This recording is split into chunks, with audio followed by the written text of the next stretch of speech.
Property dealer ने इश्तिहार पढ़ा, मकान बराए फ़रोख्त। उसने मकान का विज़िट किया और हमरा एक पार्टी को लेकर गया जो मतलूबा मकान ख़रीदना चाहती थी। जैसे ही ये लोग उस घर के दरवाजे पर पहुँचे तो एक उमर रसीदा बुज़ुर्ग ने उन्हें अंदर आने की दावत दी और ड्राइंग रूम में बैठने का कहा।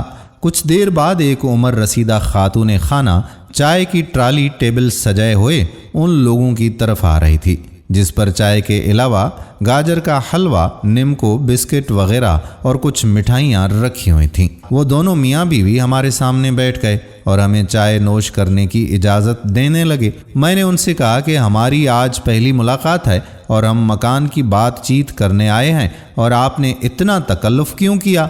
बाबा जी ने धीमे से लहजे में कहा कि बेटा, आप चाय नोश फरमाएं, मकान की बात बाद में होती रहेगी। हम सब लोग चाय से लुत्फ़ अंदोज़ होते रहे और साथ कुछ गुफ्तगू करते रहे।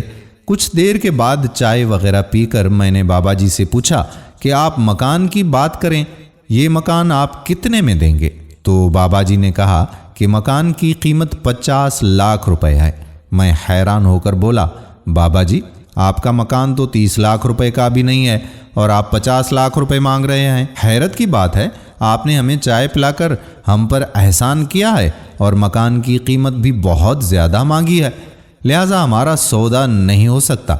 बाबा जी ने कहा कि बेटा, कोई बात नहीं है, ये खाना पीना कुछ नहीं, इंसान अपने नसीब का ही खाता है। खैर, हम कुछ वक्त वहाँ गुजार कर खाली हाथ वापस लौट गए। 3 महीने के बाद मैंने अखबार में फिर उसी मकान की फ़रोख्त का इश्तिहार पढ़ा और ताज्जुब हुआ कि अभी तक बाबा जी का मकान नहीं बिका। दोबारा राब्ता करने के लिए एक दूसरी पार्टी को साथ लेकर बाबा जी का मकान देखने चला गया। जैसे ही दरवाज़ा खटखटाया तो बाबा जी ने पुरतपाक तरीके से अंदर आने की दावत दी और हमें ड्राइंग रूम में बिठाया और कुछ देर के बाद वही खातून खाना चाय की ट्राली टेबल लेकर हमारी तरफ आ रही थीं। मैंने बेसाख्ता लहजे में कहा कि बाबा जी, आप इतना तकल्लुफ़ क्यों करते हैं? आप मकान कितने में बेचना चाहते हैं?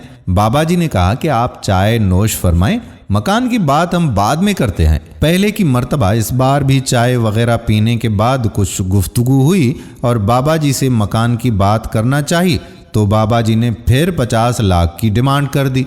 मुझे गुस्सा भी आया और हैरत भी हुई कि ये बाबा जी दिमागी मरीज़ लगते हैं। हमने इजाज़त तलब की और वहाँ से वापस आ गए। इस बात को काफ़ी महीने गुजर गए। मेरा एक दोस्त जो प्रॉपर्टी डीलर था, उसका मुझे फ़ोन आया और उसने कहा कि एक मकान मिल रहा है, काफ़ी सस्ता है, अगर इरादा है तो चलो साथ तुम्हें मकान दिखाऊं। मैंने कहा कि चलो चलते हैं। जब मैं उसके साथ गया तो वो वही मकान था जो बाबा जी का था। मैंने अपने दोस्त को हंसते हुए बताया कि ये बाबा जी का मकान है और वो बाबा जी पागल हैं शायद। फिर मैंने अपने दोस्त को पिछले दोनों वाक़यात सुनाए तो उस दोस्त ने कहा कि इस बात में कुछ ना कुछ राज तो ज़रूर है, चलो पता करते हैं। हमने दरवाज़ा खटखटाया तो बाबा जी की नज़र मुझ पर पड़ी। उन्होंने मुझे गले से लगाया और पहले की मर्तबा इस बार भी अंदर आने की दावत दी और ड्राइंग रूम में ले गए। कुछ देर बाद वही खातून चाय की ट्राली टेबल हमारी तरफ लाते हुए दिखाई दी। बाबा जी ने हमें चाय नोश करने का कहा। मेरे दोस्त ने कहा कि बाबा जी, आज हम चाय तब तक नहीं पिएंगे जब तक आप हमें ये नहीं बताते कि आप मकान की फ़रोख्त का इश्तिहार देते रहते हैं लेकिन मकान फ़रोख्त नहीं करते और जो मकान ख़रीदने आता है उसकी तवाज़ा करके उसे भेज देते हैं। आखिर माजरा क्या है? ये बात सुनकर बाबा जी ने अपनी बीवी की तरफ देखा और उदासी वाली निगाहों से मेरी तरफ पलटे और कहा कि हमने मकान नहीं बेचना, हम सिर्फ ये चाहते हैं कि हमारे घर कोई आता जाता रहे, हम किसी से बातचीत करते रहें और कोई हमसे बातें करे। हम बूढ़े हैं, लाचार हैं, हमारे 3 बेटे हैं जिन्हें हमने अच्छी तालीम दिलवाई, वो मुल्क से बाहर हैं लेकिन हमारे लिए ना होने के बराबर हैं। हम अकेलेपन की वजह से अपने आप को और घर की दीवारों को देख देख कर उकता गए हैं। इसलिए हमने सोचा कि हम अपनी इस उदासी को लोगों की तवाज़ो से ख़त्म करें।